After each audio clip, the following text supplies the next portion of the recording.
So the question is, does anyone have recommendations for safe sunscreen for adults and babies or children? So this is a question from, I believe it was last night or the night before in the group. And so there's a lot of good answers there. So one thing you can do is most health food stores will sell brands that are free of most of the problem ingredients.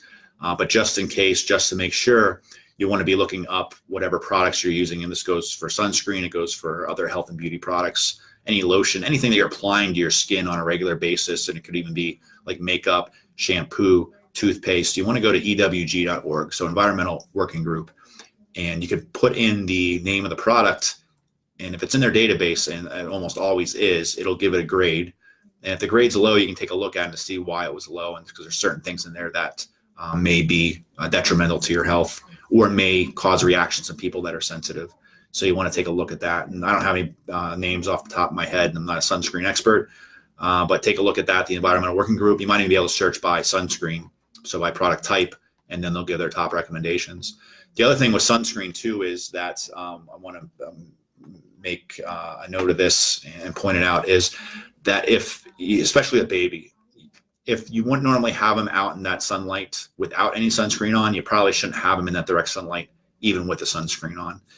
There's some questions on whether the sunscreens actually filter out all of the damaging rays. So even though it might be filtering out the rays that cause the burn, so the person's not burning their skin, some of the other rays and harmful parts of the rays are getting through, potentially leading to problems with skin cancer down the road. So I would be careful of that. So use clothes can be helpful as well. So sun shirts. I know when we take our daughter to the beach, we have some long sleeve shirts that's light and it breathes. So it's good for when it's really warm. It's good for the water, but it doesn't let the sun's lights penetrate. So that can be helpful. Hats, sunglasses, so cover up. Also, gradually increasing sun exposure. So we're coming out of winter right now, this time of year, and we're all kind of pale and white here in northeastern PA. So you don't want to go out and have like an hour worth of sun right off the bat. But if you have a few minutes here or there, kind of build that base tan so that the skin has a chance to kind of get used to it. It's almost like exercise. You don't want to go out and run a marathon your first day out. You want to gradually increase that exposure, and then it will tan, and then your body kind of has that adaptive mechanism built in where you won't burn quite as easily.